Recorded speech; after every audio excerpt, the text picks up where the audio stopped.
South Korean lawmakers met with the businessmen who returned from Kaesong. Shin Se fills us in on the potential support system for the firms discussed by rival party lawmakers.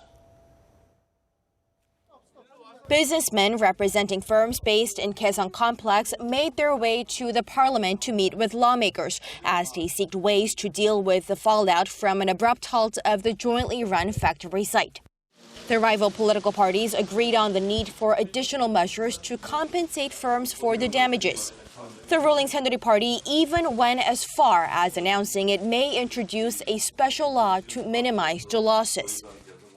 The government set up an emergency planning committee and announced support measures, but our party believes additional measures are needed.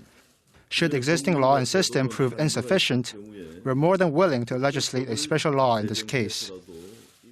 However, the main opposition, the Minjoo Party of Korea, questioned the fundamental need to halt operations at the complex, adding the shutdown of the site will cause a greater economic losses to South Korea.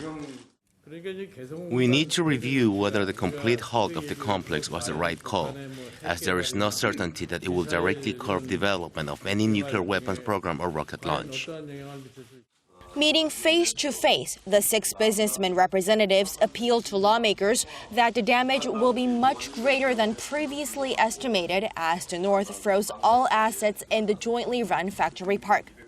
The association demanded Parliament launch an investigative committee to gauge the damages incurred by the firms, as well as determine whether a complete halt was a necessary move.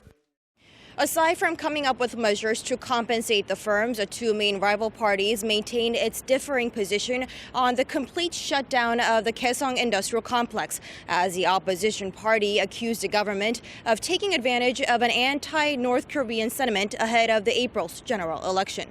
Shin Se, Arirang News.